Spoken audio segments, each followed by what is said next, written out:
questions that you often get asked in terms of the closing process, just to debunk some myths?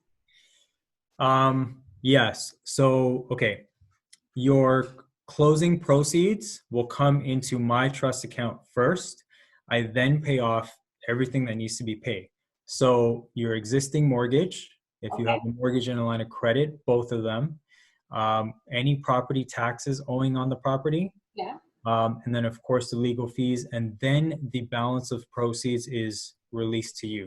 Mhm. Some clients think that the money comes to them first and then they pay me after, not only the legal fees, but to discharge a mortgage and things like that. That's not the case. The money will come from the purchaser's lawyer to me directly. I first pay off all the debts and then release the proceeds to you. So that's one thing. Another thing is what to do in regards to like utilities and property taxes and things How like to that. pass it over to the other person. Correct. So let's start with utilities. So utilities, what you'll do is you'll contact your service provider Mhm. and let them know that you're moving on whatever date it ends up being. So they can do a final reading up to that date. Got it. And that's all you need to do, because after that date, the property is now owned by the new purchaser. It's their responsibility to set up their own utility accounts at that point. Mhm. Okay, perfect. For property tax now, that's something that we will handle.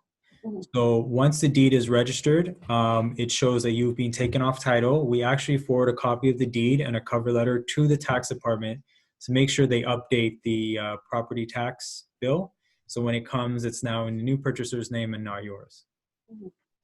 Okay, that makes a lot of sense. And that's an easy, simple process. It's not drawn out.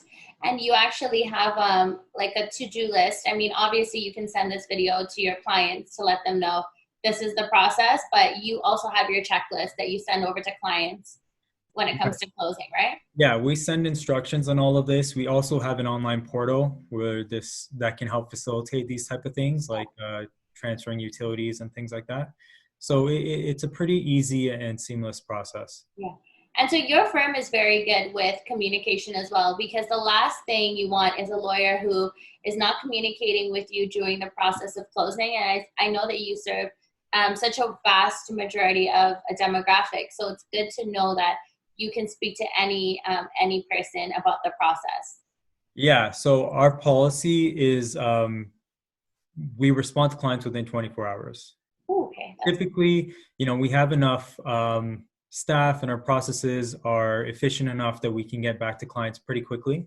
mhm, And I'm available to clients as well. mhm. So within 24 hours or less, clients will typically get a response. So that's a key, right? Knowing that they can even reach out to you directly as a lawyer, because what happens is when you reach out, and I know this to be a fact because I've worked with many lawyers, is I speak to their support staff. I mean, I personally talk to the lawyer because I'll have their cell phone number, but my clients cannot access Right.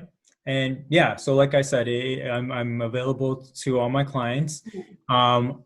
Our law clerks and paralegals are very good. So typically clients on their own will just end up communicating with them because I mean, I prepare all of the legal documents and search title and things like that, but they're the ones responsible for corresponding with the client, setting up meetings and things like that. So typically most of the communication naturally just happens with them. But of course, if clients need to get in contact with me, I'm available to them as well. Yeah, that's so important. That's key.